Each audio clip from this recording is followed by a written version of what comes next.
Sí, ahora sí. Bueno, dijo que la anterior prédica, yo le había dicho que Juan el Bautista me lo reservaba para mí porque me parece un caso muy interesante de alguien con mucha fe que no pudo llegar a ver todo el proceso, ¿no es cierto? Y que a nosotros a veces nos cuesta también, porque para conocer todo el proceso hay que conocer la palabra y hay que vivirla, y lleva tiempo eso, ¿no? Y el tiempo que uno tiene que dedicarle si quiere realmente estar firme. De otra forma es como una hoja al viento, ¿no? Que un día está bien, otro día está mal, un día sirve, otro día se va, otro día falta, otro día se... necesitamos permanecer, ¿no? Permanecer con seriedad y con confianza. Recuerdo simplemente de que se trató la obra del Bautista. Juan tuvo un ministerio de preparación para la venida de Cristo. Estaba llamando a Israel diciéndole que el rey estaba por venir y era momento de que ellos se arrepintieran, se convirtieran. Necesitaban un cambio radical de mente, de corazón, una transformación de vida para prepararse para el rey y su reino. Y cuando Cristo vino, era necesario que ellos creyeran en él para ser salvos. Características fundamentales de su personalidad, sus rasgos. Fue obediente a la palabra de Dios, fue lleno del Espíritu, tenía dominio propio, era humilde, proclamó la palabra de Dios y ganó gente para Cristo. Todos quisiéramos, ¿no?, hacer una parte, aunque sea de todo lo que hizo Juan el Bautista. Pero el tema que sigue ahora se titula Juan el Bautista duda de Jesús. Y vamos, Mateo 11:1 hasta el 6, va a ser todo el recorrido de los versículos. El primero de ellos, en realidad, algunos dicen podría haber quedado en el capítulo 10, pero bueno, lo comentamos de todas maneras porque se trata de... ¿está ahí todo? Sí, ¿no? Bien. Se trata de momentos que muchos no lo tienen a veces en cuenta, que Jesús por un tiempo va a predicar solo, ¿no? Sin los discípulos. Cuando Jesús terminó de dar instrucciones a sus 12 discípulos, se fue de allí a enseñar y a predicar en las ciudades de ellos. Y al oír Juan en la cárcel los hechos de Cristo, le envió 2 de sus discípulos para preguntarle: ¿eres tú aquel que había de venir o esperaremos a otro? Respondiendo Jesús les dijo: id y haced saber a Juan las cosas que oís y veis. Los ciegos ven, los cojos andan, los leprosos son limpiados, los sordos oyen, los muertos son resucitados y a los pobres es anunciado el Evangelio. Y finalmente, algo que es cortito pero muy importante: y bienaventurado es el que no halle tropiezo en mí. Vamos a empezar por la primera parte, para explicar qué es lo que le pasaba a Juan y qué razones había para que expresara esa duda. En 11:1 nos está diciendo que Jesús había dado instrucciones a sus 12 discípulos, esto está en Mateo 10:5 al 8, y durante un tiempo relativamente corto ellos se fueron a predicar a otra zona y Jesús ministró solo durante ese tiempo. Y se fue a hacer, ¿qué cosa? Enseñar y predicar. Eso da para otra prédica, ¿no es cierto? Fíjense que predicar es anunciar el reino, pero después enseñar es explicar de qué se trataba, ¿no es cierto? Que es lo que nosotros tratamos de hacer. Aquí yo puedo dar alguna idea, alguna referencia, mover alguna inquietud. Puedo también tirar alguna línea de trabajo capaz, pero después hay que agarrar la Biblia y después hay que, si se puede, ir al discipulado, porque entonces uno empieza a entender un poquito más de qué se trata todo esto. Es complejo, no es fácil. Si yo le dijera todas las cosas que ustedes tienen que creer para poder estar acá, se asombrarían. Ustedes la dan por hechas, pero primero tienen que creer que Dios existe, que Dios puede tener un hijo, que Jesús es su hijo, que era el Mesías y que hacía los milagros que dijo, que resucitó, que subió al cielo, que está a la diestra de Dios y que va a volver. Nada menos, ¿no? Mirá lo que hay que creer. Bueno, no es poco, no es poco. Pero la duda en sí mismo, dice, uy, la duda, qué macana la duda. Yo casi me meto en el mormonismo, estuve al toque porque me estaba por bautizar en su momento, antes de entrar a la iglesia evangélica. Y la verdad, te tratan como un duque, te dan una estructura. Para una persona que en un momento dado está agobiada por circunstancias, que está media perdida, te encuadran y te puede llegar a dar una seguridad que es lo que estaba buscando. Pero algo me hizo dudar. Digo, esto no me cierra, ¿no? Y por eso, después de que un día fui y toqué el piano ahí en la congregación y me estaban ya dando una fecha de bautismo, dije, no. Entonces, ¿la duda es buena o mala? Depende, ¿no es cierto? Cuando estoy lejos de la verdad, es buena la duda. Pero cuando estoy en la verdad, la duda, ¿qué hace? Me debilita. Es un punto para el diablo. Porque si bien vos podés estar acá todo el tiempo, venís siempre, pero tenés esa duda que te carcome, no servís. No servís en el sentido de servir al Señor y tampoco te sentís vos que estás haciendo algo positivo porque te bloquea. Y el diablo dice, bueno, lo tengo adentro, pero es como si no estuviera, porque no puede hacer nada, no se activa esa persona del lado que tiene que estar, del lado de Jesús. Bueno, entonces, en Mateo 11:2 ya, que dice, y al oír Juan en la cárcel los hechos de Cristo, le envió 2 de sus discípulos para preguntarle, ¿eres tú aquel que había de venir o esperaremos a otro? En el caso de Juan el Bautista y de muchos creyentes desde su época, la duda podía describirse mejor como un desconcierto o confusión. Aquí se trata de la incertidumbre de un creyente, obviamente, ¿no es cierto? Un verdadero hijo de Dios y ciudadano del reino. Juan no estaba cuestionando la veracidad de la palabra de Dios revelada en el Antiguo Testamento o en el bautismo de Jesús, nada menos. Más bien estaba inseguro acerca de su comprensión de esas verdades. Y si bien entre las causas que vamos a poner tienen que ver más que nada con circunstancias que lo rodeaban o circunstancias con las creencias y demás, hay algo que yo agrego, ¿no? que digo, bueno, si después de todo esto él todavía tenía dudas, realmente era difícil de comprender, pero mirá, fíjate, dice, y Jesús después que fue bautizado subió luego del agua y aquí los cielos le fueron abiertos y vio al Espíritu de Dios que descendía como paloma y venía sobre él. Y hubo una voz en los cielos que decía, desde los cielos que decía, este es mi Hijo amado, en quien tengo complacencia. Todos los días habla el cielo, todos los días dice esto. Después de eso, de haber escuchado, porque suponemos que si lo estaba bautizando él también lo escuchó. Y a pesar de eso, expresa dudas, ¿no? No es para que uno diga, bueno, yo dudo, pero fíjate, Juan el Bautista también dudaba. No es eso. Es tratar de entender por qué él no tenía la revelación completa. Eso es lo que vamos a ver.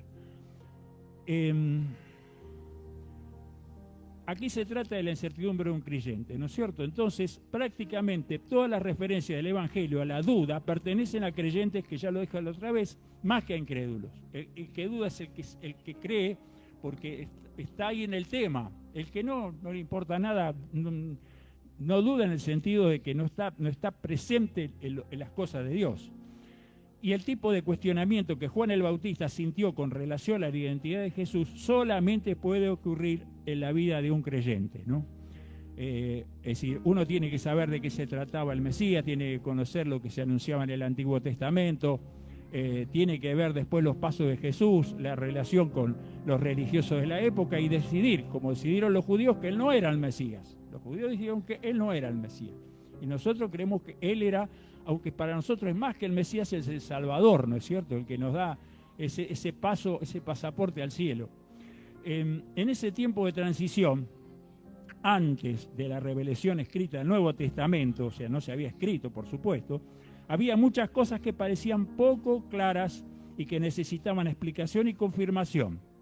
Juan entró en confusión, pero tenemos que recordar que fue a sus discípulos verdaderos, principalmente los 12, que Jesús expresó varias veces palabras tales como hombres de poca fe. ¿Y por qué dudaste? Y se lo decía a los que lo tenían al lado y lo veían hacer los milagros, a pesar de todo. Para cuando Jesús comenzó este tiempo de ministrar solo en Galilea, Juan estaba en la cárcel porque denunció el matrimonio adúltero del rey Herodes con la esposa de su hermano. Ya había anunciado la venida de Jesús como el Mesías, se había dirigido a él como el Cordero de Dios, lo había bautizado en el río Jordán y había declarado con humildad que es necesario que él crezca para que yo mengüe. Juan ya había reconocido a Jesús como el Cristo y había confiado en él como su Señor y Salvador. Pero ahora estaba desconcertado. Así que envió 2 de sus discípulos para preguntarle, ¿eres tú aquel que había de venir o esperaremos a otro? El hecho de que Juan enviara a sus discípulos a preguntarle a Jesús es un fuerte testimonio de su fe. No dijo para sí mismo, ¿será o no será? Lo fue a preguntar a Jesús. En su corazón, Juan creía que Jesús era realmente el Mesías y confiaba en él como su Señor. Pero los acontecimientos pusieron en su mente o sus emociones una nube de incertidumbre. En realidad estaba diciendo, he creído firmemente que eres el Mesías. Sin embargo, ¿he estado equivocado? Juan estaba pidiendo confirmación. Él creía, pero su fe se había debilitado. Algunos discípulos de Juan ya habían estado observando a Jesús durante algún tiempo. Por ejemplo, después de la resurrección del hijo de la viuda de Naín, los discípulos de Juan le dieron las nuevas de todas estas cosas.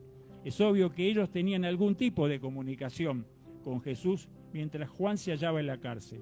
Y al parecer Juan les envió en varias tareas, principalmente que observaran e informaran acerca del ministerio de Jesús. Después de estar encarcelado por muchos meses, sin poder predicar ni tener algún contacto con el mundo exterior, a excepción de visitas ocasionales de sus discípulos, Juan debió estar con muchas reservas y dudas acerca de Jesús, aquel a quien él mismo había anunciado, bautizado y declarado que era el Cristo. De ahí que Juan dijera a 2 de sus discípulos que le preguntaran si era el que había de venir. Todo judío de la época sabía que esta pregunta se refería a preguntarle si era el Mesías. ¿Cuáles son las posibles razones para que esta duda se produjera? En primer lugar, circunstancias difíciles. Humanamente hablando, la carrera de Juan el Bautista había terminado en desastre. Había sido el hombre apasionado y valiente que predicaba exactamente lo que debía predicarse, a quien debía predicársele y en el momento que era necesario hacerlo. En todos los sentidos en que Jesús llamó pecado al pecado y pecadores a los pecadores, Juan fue audaz, agresivo, como lo dijo generación de víboras a los fariseos, y fiel al Señor, y ahora se hallaba en la cárcel a causa de su fidelidad. En un viaje a Roma, Herodes Antipas, gobernador de Galilea, lo recordamos, se había fijado en Herodías, la esposa de su hermano Felipe, y la había seducido. Al regresar se divorció de su esposa y se casó con Herodías. Cuando Juan supo esto, públicamente le confrontó con su pecado, por lo que fue enviado de inmediato a la cárcel. Solo el miedo de Herodes, que Herodes tenía de las multitudes, impidió que Juan fuera ejecutado al instante. Luego de 1 año y medio de predicación a multitudes en el desierto, fue confinado y aislado en un calabozo oscuro y asfixiante. Después de meses de estar preso, estaba enviando a 2 discípulos a ver a Cristo. Juan fue un verdadero santo y profeta de Dios, incondicional en su servicio al Señor. Había hecho exactamente lo que Dios le dijo que hiciera. Había sido lleno con el Espíritu desde el momento que estuvo en el vientre de su madre. Y toda su vida había vivido bajo el voto nazáreo, el voto nazáreo que está en Números 6, el juramento de dedicación más exaltado que un hombre judío podía hacer. Pero ahora no podía dejar de preguntarse si la cárcel, la vergüenza, el hambre, el tormento físico, la confusión y la soledad eran sus recompensas. ¿No? ¿Cuántas veces la gente piensa, mirá todo lo que hice por Dios, por la iglesia, y mirá cómo me está yendo? ¿Mm? Y eso podría haberlo pensado perfectamente, porque si no, ¿para qué le va? Fíjense que la Biblia, a mí lo que me impacta de la Biblia es que no está dibujada, ¿viste? Si uno dibujara diría, che, ¿por qué no sacamos esto de la duda de Juan el Bautista? Porque la gente va a decir, ¿cómo duda? Esta parte, borrala, son pocos versículos, ¿viste? Hablamos de otra cosa, ¿m? Pero la Biblia es sincera en muchas otras cosas, cosas que te produce a su vez a vos algún que otro cortocircuito, pero prefirieron eso, es decir, preferimos decir la verdad que dibujarla. porque así como yo diría que lo me pasó con los mormones, a mí me pareció que era demasiado dibujado todo. Y entonces dije, no, esto no va, yo con esto no puedo comulgar. Así me ofrecían Loro y el Moro. Fíjense que uno no está buscando progresar humanamente en la iglesia, no debería estar buscando eso, sino que debería progresar el camino al cielo, ¿no es cierto? Es la única que nos interesa. Y ahí donde te toque, vos tenés que estar. Entonces, es muy posible que haya llegado a preguntarse si Jesús era de veras el Mesías, ¿por qué permitía que su precursor y siervo sufriera en prisión? ¿Dónde estaban el amor y la compasión de Dios? Esta es la cosa que tanta gente se pregunta a veces. Juan sabía a dónde acudir para encontrar las respuestas a sus preguntas y la solución a sus dudas. Por medio de sus discípulos estaba suplicando ayuda al Señor. Las circunstancias negativas son dolorosas y difíciles, pero nuestra respuesta debe ser la misma de Juan. Ir al Señor y pedirle que disipe nuestras dudas, ansiedades y temores. ¿Por qué? Porque nosotros, yo sé, el caso, no sé si alguno de ustedes primero hizo 10 cursos de teología, después estuvo 20 años de retiro y después se convirtió al Señor, ¿no es cierto? Nosotros nos convertimos más que nada por un toque del Espíritu, me parece, ¿no es cierto? Y no entendía, yo cuando me convertí no sabía nada, y sigo sin saber casi nada, pero bueno, trato de aprender un poco, ¿no? Es decir, si no fuera por el Espíritu Santo, llegar a comprender todo esto sería muy difícil, ¿no? Por lo cual, digamos, la duda puede existir, pero se debe a que nosotros necesitamos saber más del Señor y preguntarle al Señor, ¿por qué estoy dudando? Decime en qué estoy fallando, ¿no?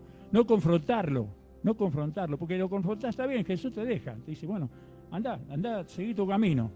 Pero ¿qué hay después? ¿Qué hay, Luisito, después de esto? Nada, la soledad absoluta y para peor, porque te caíste del único lugar que te podía salvar. Es lo peor de todo, ¿cierto? Es como un fracaso personal, yo lo veo, ¿no? Entonces, ¿qué tema, no? ¿Qué sentimiento habrá tenido Juan para llegar a esto, no? Pero le preguntó a Jesús. En Santiago 1:5 dice, y si alguno de vosotros tiene falta de sabiduría, pídala a Dios, el cual da a todos abundantemente y sin reproche, y les será dada. Pero, dice, pida con fe, no dudando nada, porque el que duda es semejante a la onda del mar, que es arrastrada por el viento y echada de una parte a otra. Que vengo, que no vengo, que sirvo, que no sirvo, que estoy, que no estoy, que me comprometo. Claro, es también una forma de personalidad que a veces existe, ¿no es cierto? La persona que va a elegir algo y a ver, esta no me gusta, este otro, y no termina nunca de definir. Uno tiene que, acá se tiene que jugar, ¿no es cierto? Uno se está jugando, cuando uno toma una creencia, toda creencia, ¿no? Pero en particular la nuestra, está apostando toda su vida a esa fe, ¿no es cierto? Porque esa fe es la que le hace cambiar. Cuando tenés una nueva vida, vos capaz que dejás de hacer cosas que te hacían ganar plata, pero vos decís, bueno, por ese lado no lo puedo hacer, porque eso Dios no lo acepta. Y capaz que entras en una situación diferente, de más lucha económica, pero tenés una bendición espiritual. O sea, lo mismo con la relación con tus familiares, o sea, te cambia todo. O sea, no es así nomás decir, bueno, yo creo en Jesús. Pará, que si vos crees en Jesús vas a tener que cambiar de vida. No es así nomás, ¿no es cierto? Y eso, ni hablar de Juan el Bautista, una persona dedicada, como dice, del vientre de la madre, ¿no? Sin embargo, también a él le pudo llegar a pasar, porque le faltaba ver todo lo que siguió. Él se perdió toda la película, ¿no es cierto? Y ahora vamos a ver algo de eso. Revelación incompleta sería la segunda razón para la duda. Aunque Juan había oído hablar de los hechos de Cristo, su información no era completa. Había estado encarcelado por meses. Pero incluso mientras estuvo predicando, no tuvo contacto directo con Jesús después del bautismo. Si los propios discípulos de Jesús no entendían completamente al Señor y demostraban tener poca fe, después de estar con Él íntimamente durante 3 años, es fácil entender por qué Juan podía tener dudas. Él no experimentó toda la verdad acerca del Mesías a quien fue enviado a anunciar. no había vivenciado la majestad de Jesús como ocurrió con Pedro, Jacobo y Juan, que está en Mateo 7, 17, 1 y 2. 6 días después, Jesús tomó a Pedro, a Jacobo y a Juan su hermano y los llevó aparte a un monte alto. Y se transfiguró delante de ellos y resplandeció su rostro como el sol y sus vestidos se hicieron blancos como la luz. Una experiencia como esta, extraordinaria, no la pudo tener Juan. Tampoco tuvo la oportunidad de ver con sus propios ojos o palpar con sus propias manos el Jesús, Hijo de Dios, mientras enseñaba, predicaba y curaba, así como la tuvieron los 12 y muchos otros además de ellos, como dice 1 Juan 1:1. Lo que ha sido desde el principio, lo que hemos oído, lo que hemos visto con nuestros propios ojos, lo que hemos contemplado, lo que hemos tocado con las manos, esto les anunciamos respecto al Verbo que da vida. Y después sigue, más adelante, Dios es luz y no hay ninguna tinieblas en él. O sea, se perdió mucho, pero nosotros no tenemos la excusa. Porque esto, si no lo sabemos, lo tenemos que aprender, lo tenemos que incorporar más que aprender, ¿no es cierto? Entenderlo como ese proceso donde acá no es 2 más 2, 4. Si vos vas a preguntarle al mundo sobre tu duda, sonaste. Porque el mundo te va a decir, no, porque esto sí, porque la Biblia... Fenómeno, bárbaro. Pero ahí perdiste todo contacto con el espíritu, ¿no? Vos tenés que humildemente y mansamente decir, la verdad, soy un cabezón, Señor, no entiendo.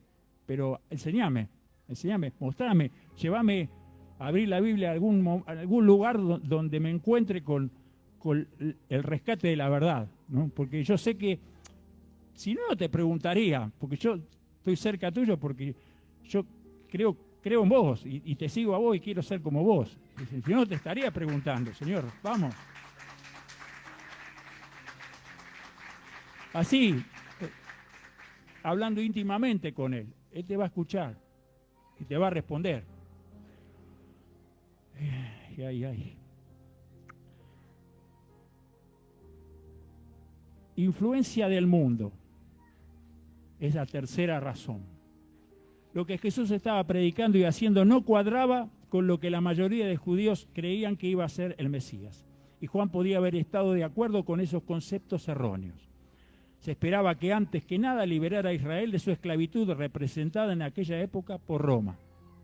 Era obvio que no podía establecer su propio reino de justicia y rectitud sin tratar primero con los opresores romanos. Pero Jesús no había hecho nada por oponerse a Roma en palabras ni acciones.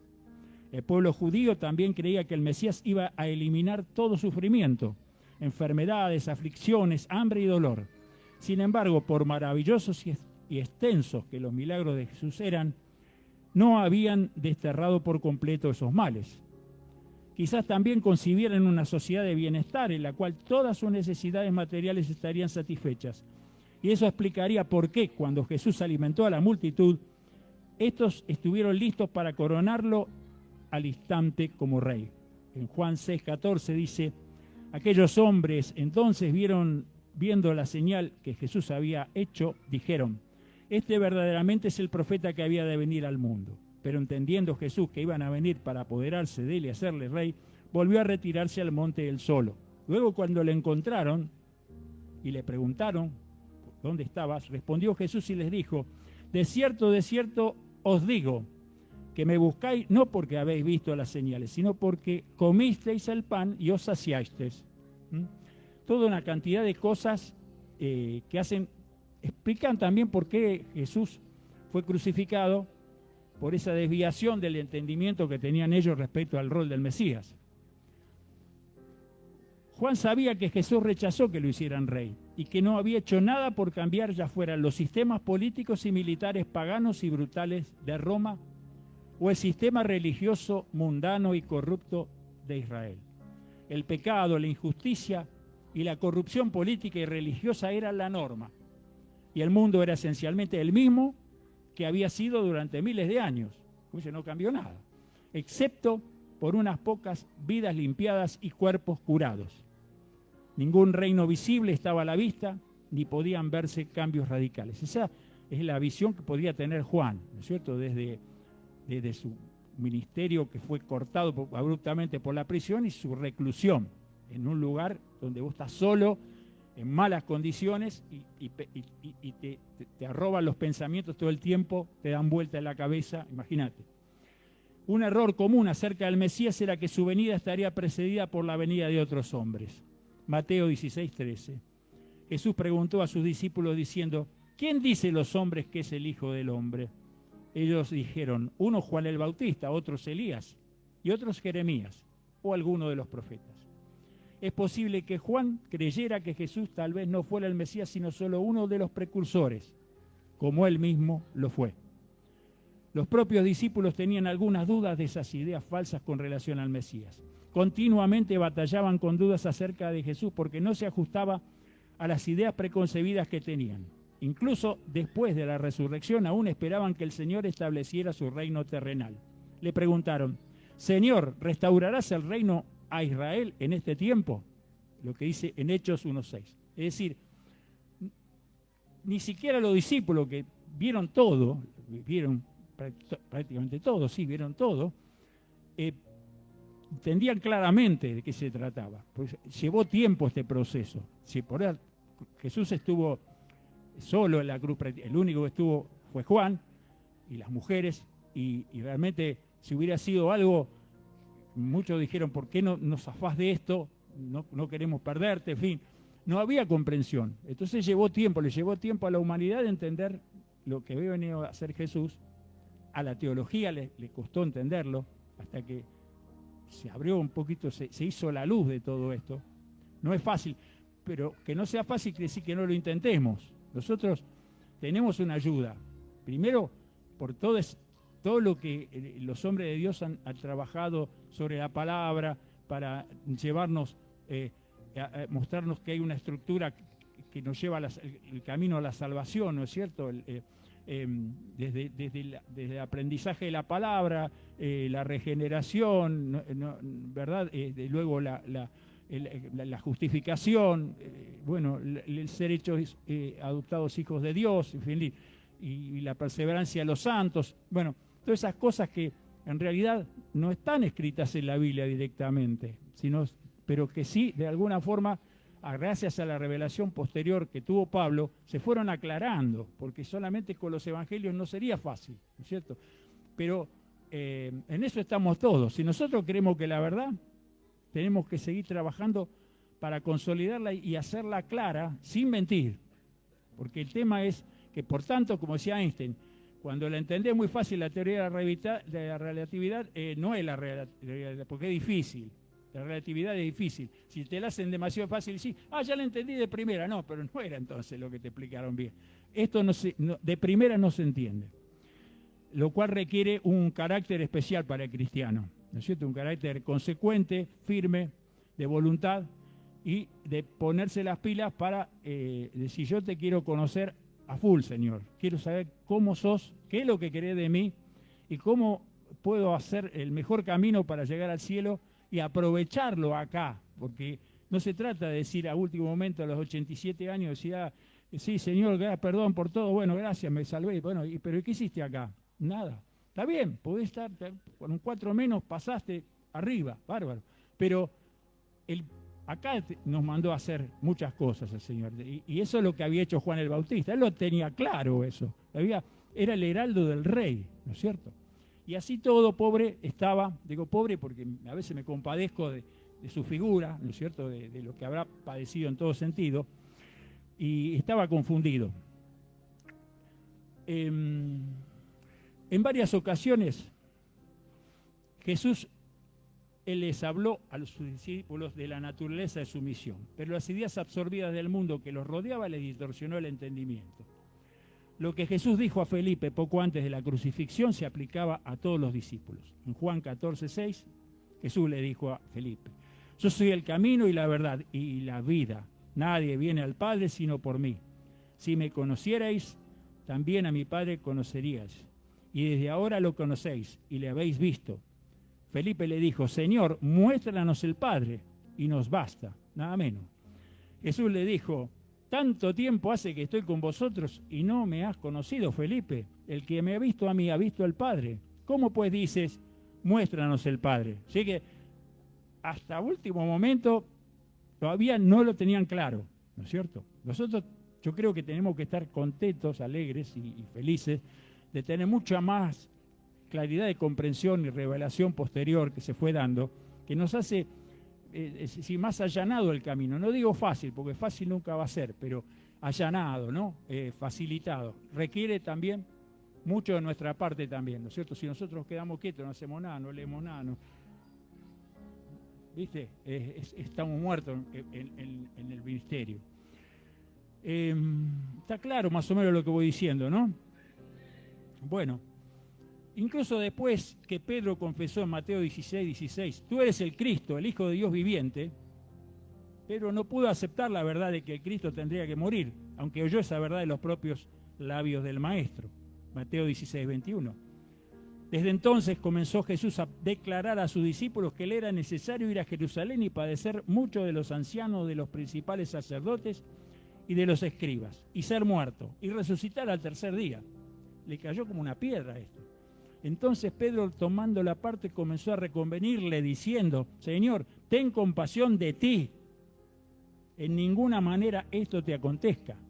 Ten compasión de ti, le dijo, ¿no? Es tremendo. O sea, cada vez que uno lee de estas cosas y se lo pone en la mente a los personajes, ¿no es cierto? Lo pone a Pedro ahí como si estuviera acá y diciéndoselo a Jesús, ¿no?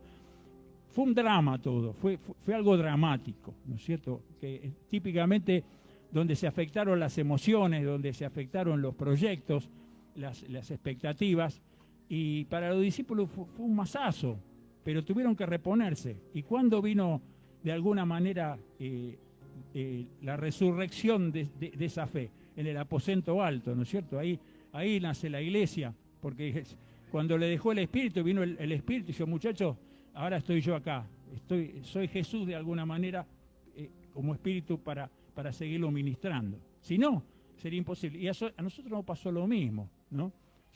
Nos pasó lo mismo, que en algún momento cada uno se acordará, 1, 2, 3, las veces que sea, que el Espíritu lo tocó y dijo, para acá. Ahora primero te voy a parar un poquito para que dejes de hacer lo que no tenés. Y ahora te voy a decir qué es lo que tenés que hacer. Y te va guiando. Y cuando te va desviando, otra vez te aparece como, ¿viste? Como el que cuida las ovejas. Hasta acá, hasta aquí, hasta acá.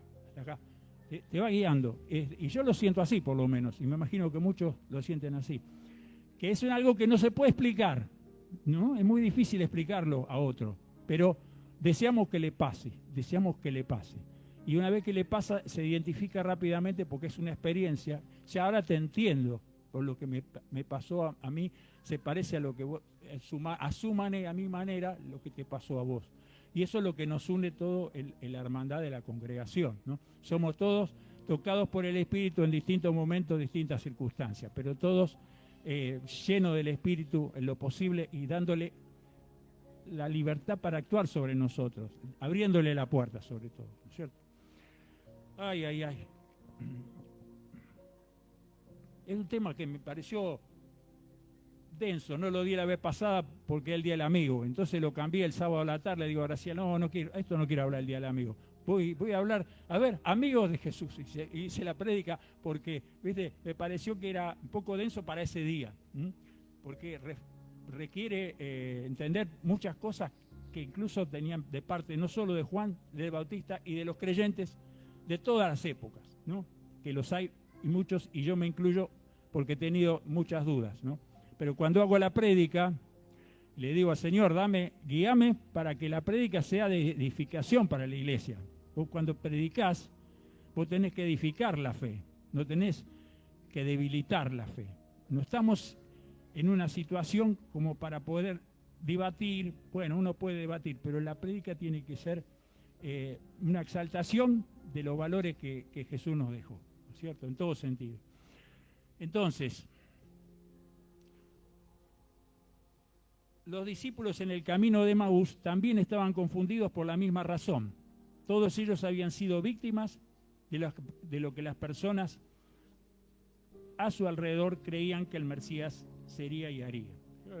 Creo que acá lo tengo el versículo, solo uno porque él lo encuentra en el camino y dice, le dicen, pero nosotros esperábamos que él era el que había de redimir a Israel, porque lo consideran un forastero, ¿no? Y ahora, además de todo esto, hoy es el tercer día que esto ha acontecido, de la resurrección, desde que había sido enterrado. Es decir, ni los mismos discípulos todavía esperaban que fuera un reino terrenal. No era. Y es más difícil, porque el otro, bueno, dice fenómeno, los reventamos a los romanos, nos liberamos los de Israel, implantamos una reforma en base a los valores de Jesús, pero esa no era la cosa, ¿no es cierto? Y entenderlo, decir, no, yo voy a ir a la muerte. No le costó muchísimo entenderlo. Y a nosotros también, ¿qué le diríamos a Jesús si nos dijera eso y lo tuviéramos a mano? Señor, pará, quédate con nosotros, te necesitamos. Nos dejás, pero a la intemperie total. Y expectativas no cumplidas. La última razón que puede haber para... Sí, la 4. El hecho de que Juan diera instrucciones a sus discípulos de preguntar, ¿o esperaremos a otro?, parece indicar que sus expectativas acerca del Mesías no se habían satisfecho. Bajo la dirección del Espíritu había estado proclamando en Mateo 3:11, yo a la verdad os bautizo en agua para arrepentimiento, pero el que viene tras mí, cuyo calzado no soy digno de llevar, es más poderoso que yo. Él os bautizará en el Espíritu Santo y fuego. Su aventador está en su mano y limpiará su era y recogerá su trigo en el granero y quemará la paja en fuego que nunca se apagará. Acá aparece el fuego, ¿no es cierto? Juan sabía que lo que predicó era cierto y sabía que Jesús era aquel de quien predicó. No obstante, el Señor no había hecho ninguna de esas cosas. El Mesías iba a venir en juicio. Él no lo pensaba, ¿no? Y por tanto Juan seguramente esperaba que Jesús mostrara el poder abrasador del juicio absoluto, completo y en todo el mundo. Pero en lugar de ejecutar juicio, reunió un grupo heterogéneo de 12 seguidores y comenzó a enseñarles en la misma forma que muchos otros rabinos antes que él. Jesús demostró poder de obrar milagros, pero no lo usó para juzgar, solamente lo usó nada menos, ¿no?, que para salvar y curar. Ahora que estaba encarcelado, Juan recordaría al salmista, ciertamente hay galardón para el justo, ciertamente hay Dios que juzga en la tierra, el Salmo 58:11. Es decir, el Antiguo Testamento ejecutaba el juicio Jehová, ¿no es cierto?, al contado, por decirlo así. El diluvio, mejor explicación imposible. Ahora cambia todo y a veces nos cuesta porque dice, pero mirá, tenemos que esperar y preocuparnos por nosotros, por nuestra salvación, porque es inútil, porque él no está, no va a mandar un fuego y matar a todos los indecentes y impresentables que pueda haber por ahí. No es así. Y eso nos cuesta también, a lo que alguna vez, cuando dice los presos y demás, que a mí me costó mucho al principio, cuando me decían una persona que mató a alguien y que está preso y se arrepintió y se convierte al Señor, y bueno, viste, qué sé yo. La verdad que, ¿cómo le devolvé la vida al que lo mató? ¿No? Ese es el tema. Sin embargo, hay que entender lo que Jesús quería decir, ¿no? Porque Él dice liberar a los presos, en Mateo 25 lo explica todo muy bien, y bueno, por eso digo, no es lo que uno quiere, es lo que Jesús quiere. Ahí está el punto, ¿no? Y hay que ponerse en la mente de Cristo. Pero uno tiene que ser sincero. Señor, la verdad vos sabés cómo yo pienso. ¿Cómo no vas a saber? Él sabe, así que no le podemos mentir, ¿no? Hay que decir la verdad no entiendo, de esto no lo entiendo y no me parece bien. ¿Cómo no te parece? Bueno, ahí me va a agarrar y me va a decir por qué no estoy bien orientado. Esa ansiedad estaría manifestada en Apocalipsis 6:9. Cuando abrió el quinto sello, vi bajo el altar las armas de los que habían sido muertos por causa de la palabra de Dios y por el testimonio que tenían. Y clamaban a gran voz diciendo, ¿hasta cuándo, Señor, santo y verdadero, no juzgas y vengas nuestra sangre en los que moran en la tierra? Dale, hacé juicio, ejecutá. Todo eso estaba probablemente en la matriz mental y emocional de Juan el Bautista. Y eso lo hacía de alguna forma dudar. También ha sido difícil para los creyentes comprender por qué Dios permite que muchos de sus hijos sufran y que tantas personas malvadas e impías prosperen. Eso, ni hablar. Esto era doblemente difícil para Juan el Bautista. Por un lado, él tenía una profunda devoción por la justicia y fue llamado por Dios para predicar arrepentimiento y juicio. Más que eso, fue llamado a proclamar la venida de aquel que había de venir, que ejecutaría ese juicio, el cual Juan creía que comenzaría poco después, sino inmediatamente que el Mesías apareciera en escena. O sea, expectativas no cumplidas. ¿Se entendió esto? Porque esperaba otra cosa. Aunque por alguna razón él entendía, había predicado a Cristo y él a Cristo lo respetaba, pero todavía le podía quedar la duda debido a esto si no vendría otro después de él, que sería lo más probable, ¿no? Otro que haga finalmente lo que había que hacer, ¿no? Bueno, y creo que estoy bien, ¿no? Todavía sí, estoy bien, ya termino. Bueno, y al final es importante esto, de que es lo último, que es Jesús tranquiliza a Juan, que es cuando dice, respondiendo Jesús en Mateo 11:4, les dijo, id a los discípulos y haced saber a Juan las cosas que oís y veis. Los ciegos ven, los cojos andan, los leprosos son limpiados, los sordos oyen, los muertos son resucitados y a los pobres es anunciado el Evangelio. Y bienaventurado el que no halle tropiezo en mí. Jesús no contestó con un simple sí, sí soy, porque sabía que eso quizás no habría satisfecho a Juan. Más bien dijo a los discípulos de Juan que presentaría evidencia a su maestro. Y va a hacerlo. Debido a que muchos de los discípulos de Juan ya habían estado con Jesús, oyéndolo enseñar y viéndolo realizar milagros, parte de lo que debían hacer saber a Juan sería un recordatorio de lo que ya habían reportado antes. Además de haber oído relatos de sus discípulos, quizás Juan también había oído de otras fuentes, porque personas de toda Palestina habían seguido a Jesús desde el inicio de su ministerio, en gran parte a causa de las obras milagrosas que él hacía. Solamente un ejemplo, en Marcos 1:21 en adelante. Y entraron en Capernaum y los días de reposo, entrando en la sinagoga, enseñaba. Y se admiraban de su doctrina porque les enseñaba como quien tiene autoridad y no como los escribas.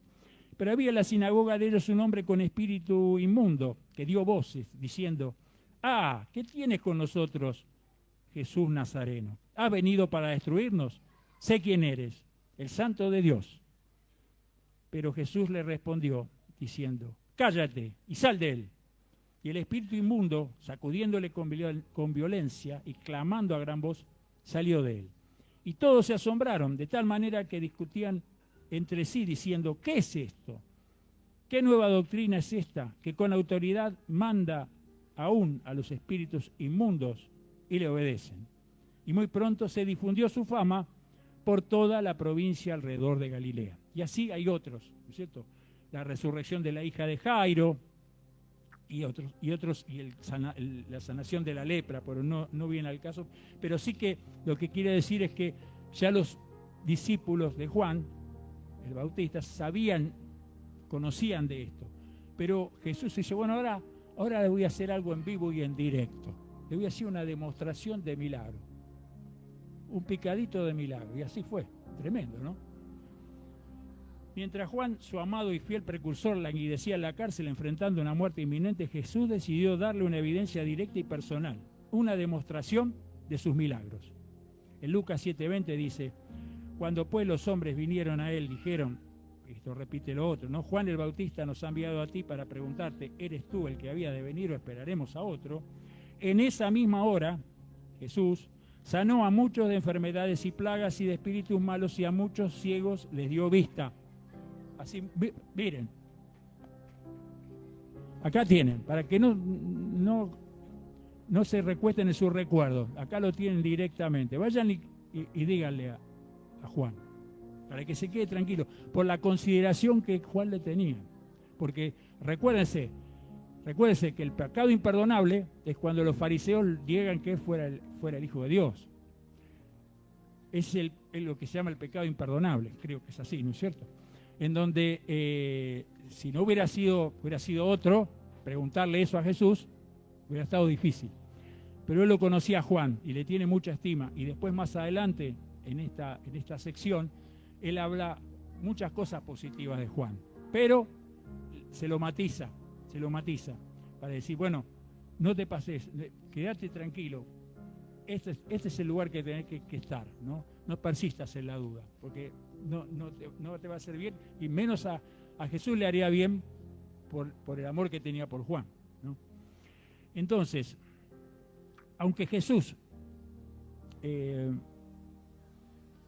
no hizo nada para aliviar el confinamiento físico y el sufrimiento de Juan, o sea, le devolvió confirmación especial de que él realmente estaba realizando obras mesiánicas, tal como Isaías había profetizado.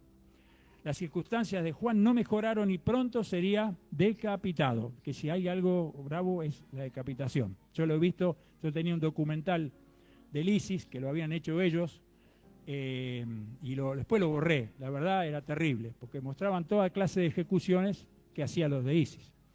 Desde ahogar, desde dinamitar un auto con 4 personas adentro, bueno, pero está la parte de las decapitaciones. Dice que cuando uno lo decapitan, todavía el cerebro trabaja un rato, un cachito, ¿viste? Con la cabeza. Y es muy cruel, ¿no es cierto? Y nosotros los cristianos no tenemos que ponernos en esa, como las iglesias católicas que hacen énfasis en el sufrimiento, ¿no? El sufrimiento existió y nos puede tocar a cualquiera de nosotros por cualquier razón. Y hay muerte de cristianos hoy todavía y probablemente la siga habiendo, porque somos un objetivo a veces, ¿no es cierto? Bueno, pero eso no nos tiene que achicar. Nosotros tenemos que seguir adelante. Gracias a Dios estamos un país tolerante en ese sentido, donde las puertas están abiertas prácticamente para todos. Es una bendición. Pero en otros lados no es tan fácil. Y acá le tocó a Juan, simplemente por el capricho de una chica. Una chica le pide la cabeza al padre y le dice, y termina con un ministerio muy importante que podría haber dado también sus frutos acompañando al de Jesús. Bueno, así fue. Y bienaventurado el que no haya tropiezo en mí. Esta última parte, en 11:6. Esta fue una suave advertencia y un sutil reproche. Jesús le estaba diciendo a Juan, no dudes si quieres tener la bendición de mi gozo y mi paz. Jesús no quería que Juan fuera afectado por el escepticismo y la incredulidad del mundo. La advertencia no eliminó su estima por Juan, como muestra los elogios que después dice más adelante. Vamos a terminar con con un par de versículos que lo tengamos en mente, en donde ya Pablo reflexiona sobre este mismo tema, porque él se encontraba en las iglesias.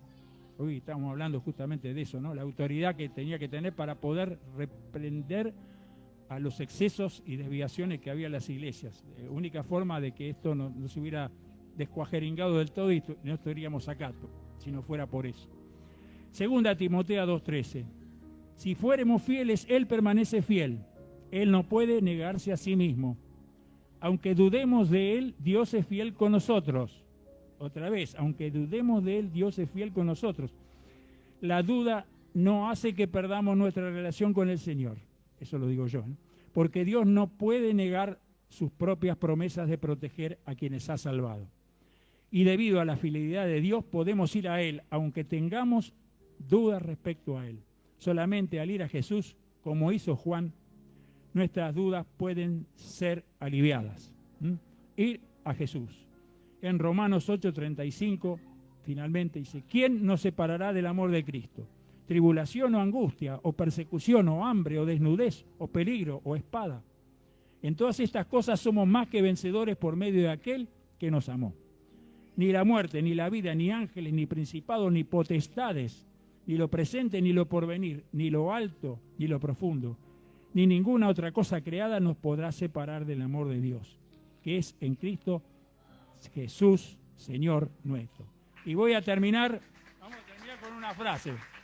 Vamos a terminar. Y ustedes me acompañan al final de todo. Ni la duda, ni la apatía, ni la incertidumbre, nada me podrá separar del amor de Cristo.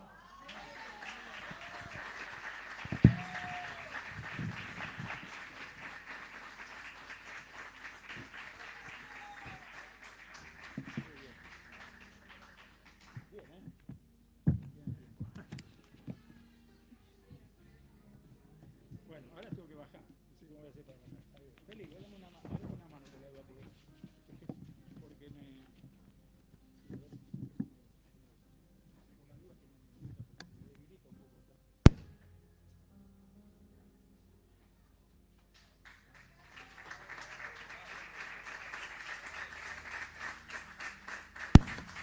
Amén, amén. Te voy a pedir que te pongas de pie. Vamos a orar por esta palabra. Padre, te damos gracias primeramente, Señor, por la vida de Pepe. Lo bendecimos en el nombre de Jesús. Y te damos gracias, Señor, porque a pesar de todo lo que se pueda decir, estamos acá. Señor, creyendo en tus mandamientos, creyendo en tu canto, creyendo en tu camino, Señor.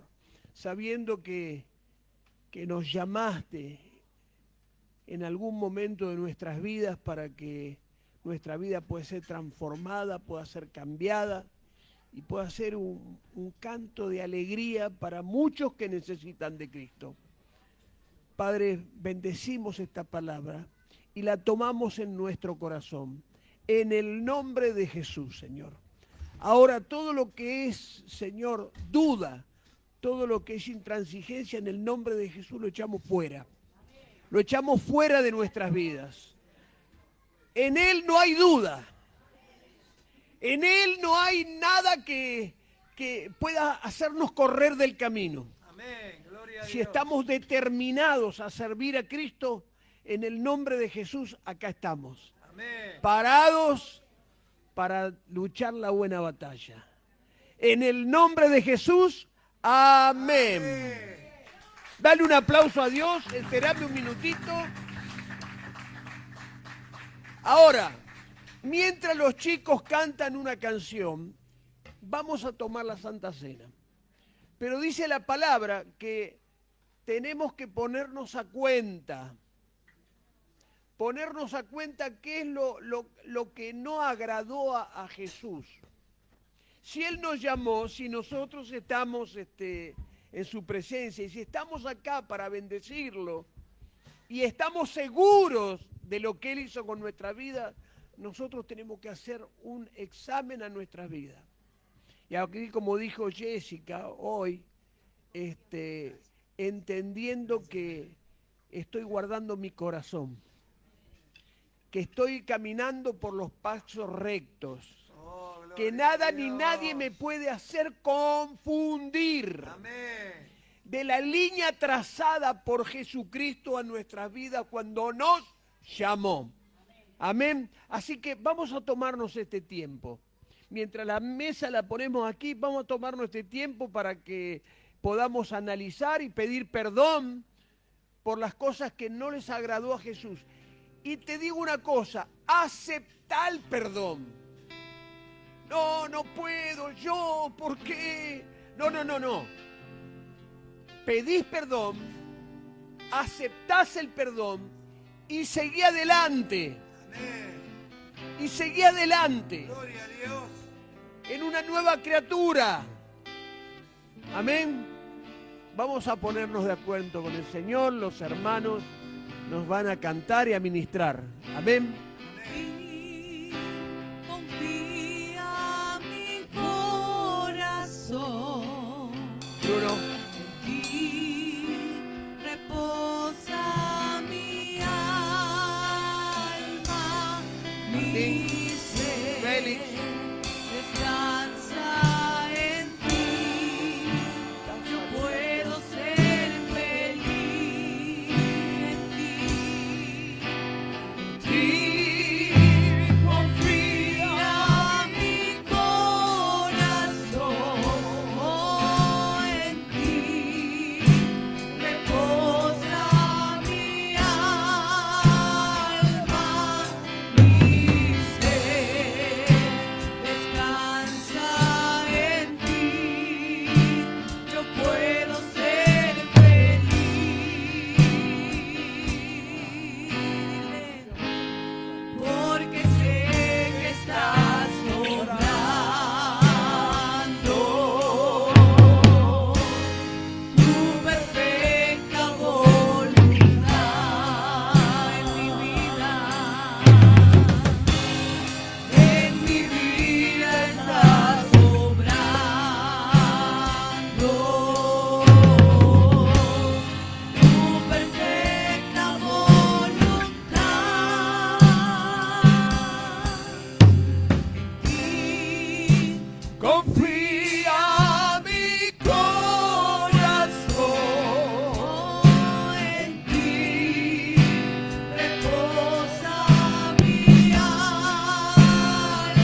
porque sé que estás sobrando. Porque sé que estás sobrando.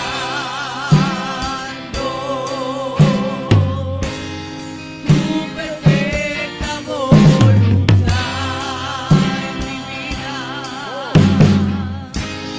en mi vida estás sobrando.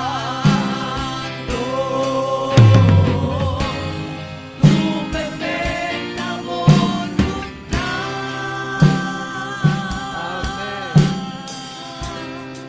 Amén. Dios te bendiga. Vamos a tomar la Santa Cena. Pidió perdón, se puso a cuenta con el Señor. Si no, lo hacemos todos juntos. Señor, te pido perdón por todos nuestros pecados. Porque solo hay uno bueno y se llama Jesucristo. Amén, gloria a Dios de dioses, Rey de reyes, Señor de señores. Padre, no tomes en cuenta, Señor, toda la maldad que hay en nuestros corazones. Cámbianos, transfórmanos, transformas nuestra mente, Señor. Oh, sí, Señor. Transforma lo que decimos, lo que hablamos, lo que teníamos que decir y no lo dijimos, y lo que dijimos y no lo teníamos que decir, lo que pensamos y no teníamos que pensar, y lo que no pensamos y teníamos que pensar. Señor, transfórmanos, cámbianos, Señor. Límpianos, Padre, en este tiempo. Te damos gracias en el nombre de Jesús. Te entregamos toda carga, todo peso a ti, Señor. Amén. La última cena que tuvo el Señor me gusta tanto porque Él estaba anhelando el tiempo de comer esa última cena con sus discípulos, porque Él no la iba a comer más hasta que se vuelvan a ver en el final de los tiempos, después que Él venga a buscar a la iglesia y entremos en las bodas del Cordero. O sea que en la tierra, la última vez, era esa. Y Él dijo una palabra que a mí, me pega. ¿Cuánto tiempo anhelé este momento? Era más fuerte el comer esa comida que todo lo que Él ya sabía que iba a pasar. Y dice que el Señor tomó el pan y lo partió. Ahora, tenemos que entender que cuando es partido el pan, así lo hicieron con su cuerpo. Trataron por todos los medios que Él desista de ir a la cruz, desista de seguir el camino que tenía trazado Dios para su vida. ¿Para qué? Para salvar a toda la humanidad. Partió el pan y dice: este es pan que por vosotros es partido. Dice que hicieron escarnio con el cuerpo de Jesús. Pero dice que de su boca no salió una sola palabra. Oh, gloria a Jesús. Él sabía lo que venía a hacer. Él sabía el puesto que estaba llamado a ocupar. Salvador de la humanidad. Él vino a salvarnos. Él vino a pagar el precio por nosotros. Porque Él fue sin mancha y sin pecado. Sin embargo, nosotros teníamos todas en contra nuestra. Pero Él pagó el precio. Él se ofreció como sacrificio. Dice que partió el pan, estaba con sus discípulos, partió el pan.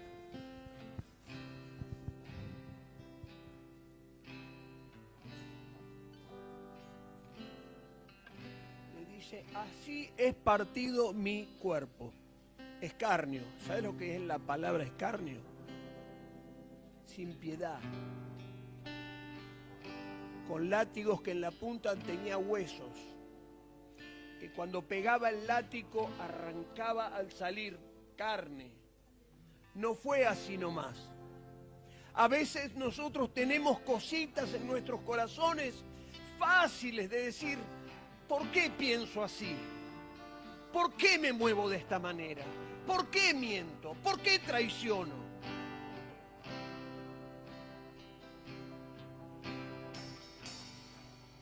¿Y sabes una cosa? Él lo hizo todo para poder ganarse a su novia, la iglesia. Lo hizo por vos y por mí. Yo me preguntaba cuál era la dote que Dios pagó. ¿Con qué dinero lo pagó? No había dinero. Pagó por precio de sangre.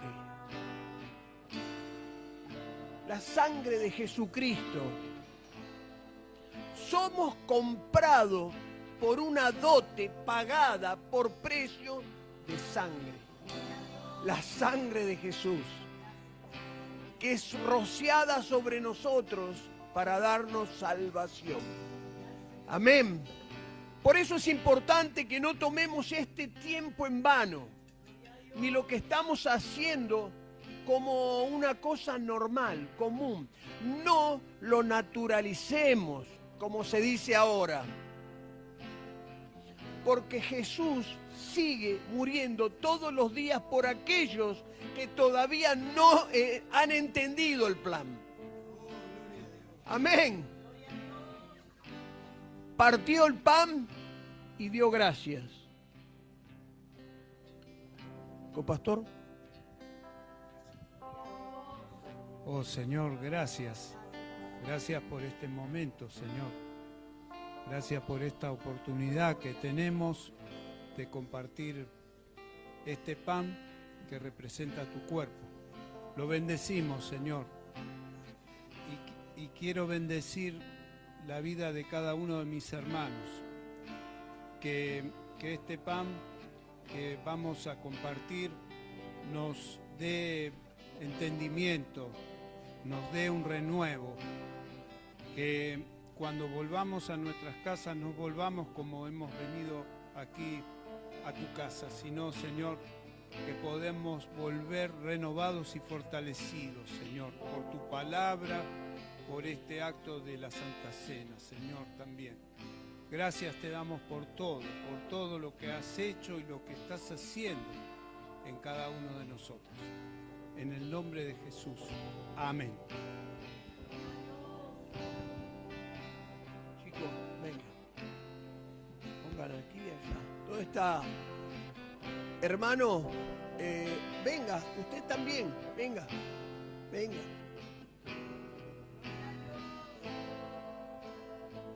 La Santa Cena siempre tiene un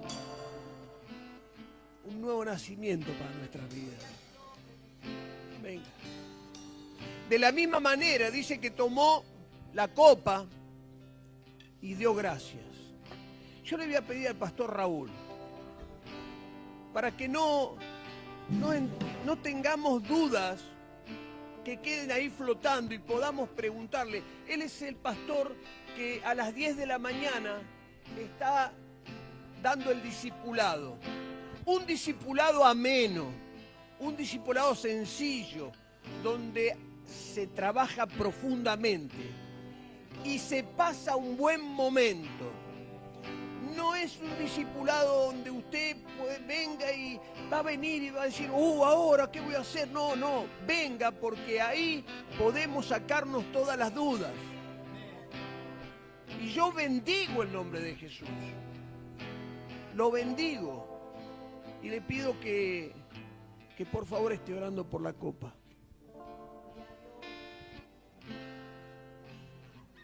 Amado Dios, Padre Celestial, te damos gracias por este privilegio de poder conmemorarte, Jesús.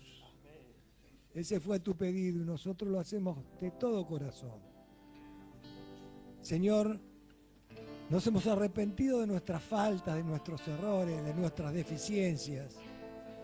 Y te rogamos, Señor, ahora que tú, bendiciendo este símbolo que es tu sangre, nos sea para nosotros de edificación, de crecimiento. Señor, perfecciónanos a través de esta celebración. Y te damos gracias, Jesús, por esa obra extraordinaria en la cruz. Tu sangre derramada, Señor, ha sido para nosotros poder alcanzar la gloria. Te damos gracias, Jesús, por esa obra. Y así como por tu llaga hemos sido sanos, Señor, que también obre sanidad en nosotros, si es tu voluntad, Padre. Nos humillamos en tu presencia, Dios bendito, y te damos gracias, Señor, por este privilegio maravilloso que tú nos das de poder estar como iglesia unidos. Gracias por la cruz, Señor. Gracias por tu sangre derramada. Amén y amén. Te damos gracias, Señor. Ahora, les pido por favor que cada uno tome su pan y tome su copa, su copita. Y nos vamos a esperar a unos a los otros. Y después vamos a tomarlo juntos. Chicos, venga, 1, 2, 3.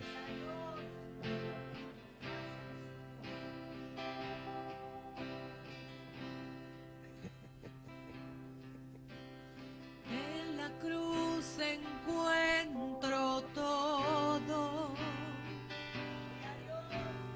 En la cruz encuentro paz.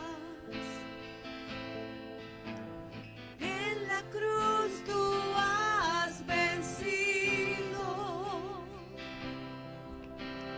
y llevaste mi maldad.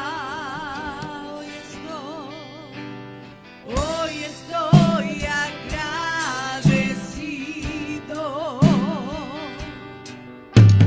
Quiero darte adoración.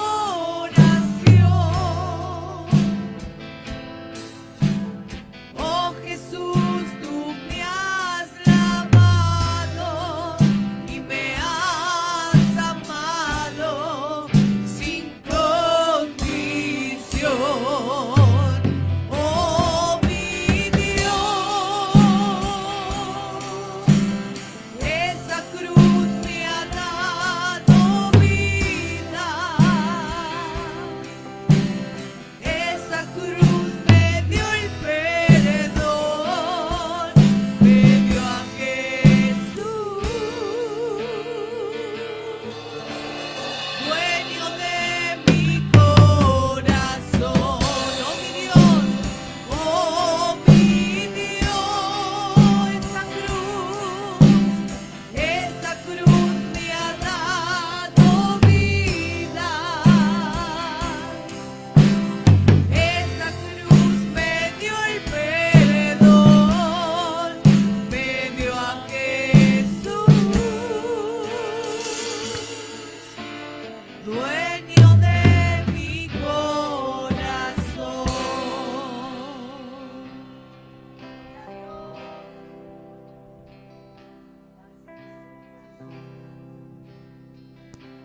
Amén.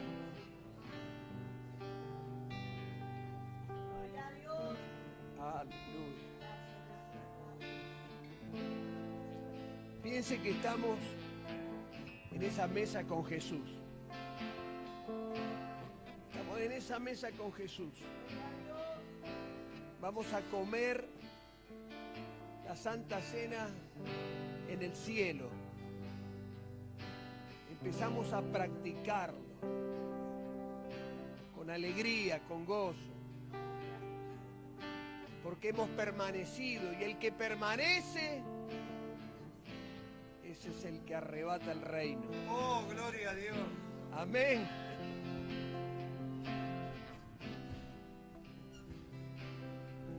Gracias, Señor. ¿Ustedes tienen la copita?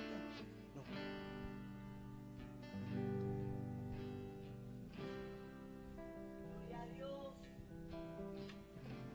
Ay, Señor, no vaya a ser que tenemos que comprar otra, ¿no? Ay, qué ganas tengo de comprar otra. Aleluya. Ay, qué ganas tengo de comprar otra. Ya lo estoy pagando en el espíritu, miren.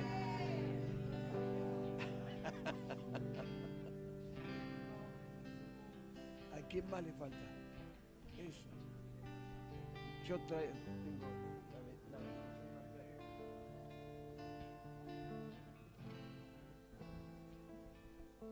Como el mío. Amado. Amado. Voy a agarrar acá esto. No voy a hacer menos.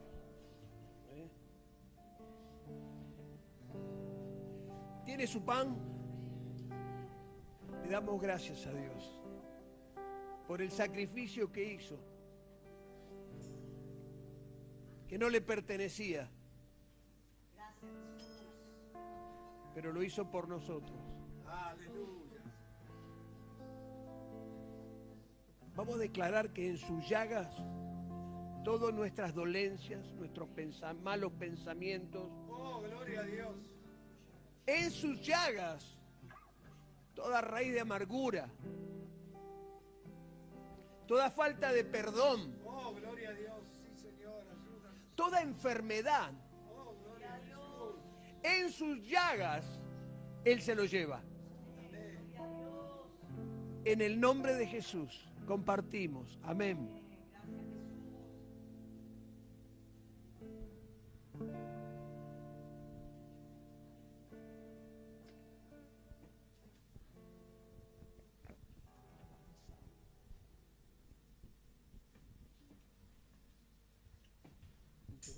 Yo tengo que llevar a Mimi. Gloria a Dios. Y al chiquito que se quedó durmiendo, seguro.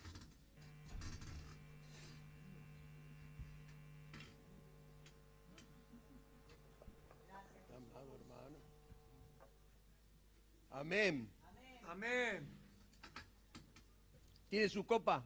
Amén. Gloria a Dios.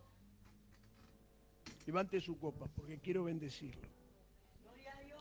Padre, bendigo tu pueblo en el nombre del Padre, del Hijo y del Espíritu Santo. Lodo que toque, oro que se haga, Señor. Oh, gloria a Dios. Padre, liberto, Señor, en el nombre de Jesús, toda atadura, todo lo que pueda estar ahora en este momento deteniendo tu futuro, deteniendo tu trabajo, deteniendo toda posibilidad de crecer. Ahora lo ato en el nombre de Gloria a Jesús Jesús. y declaro libertad. Amén. Declaro libertad, libertad económica, libertad espiritual, libertad. En el nombre de Jesús, declaro, Señor, que por tu gracia, Señor, por tu bendición, se abren puertas de trabajo, Señor. Se levanta, Señor, algo distinto sobre tu vida. Oro, Padre, específicamente por este país, en el nombre del Padre, del Hijo y del Espíritu Santo, para que lo pongas a este país como vos lo has dicho hace mucho tiempo atrás. Un país próspero, bendecido, que va a llevar comida como granero del mundo a este mundo que está alicaído, desbalanceado, Señor. Padre, y las estrellas que se salen de Argentina puedan llevar el Evangelio desde acá a todo el mundo. Te damos gracias en el nombre de Jesús y te bendigo. Amén. Te bendigo. Gloria a Compartimos. Amén.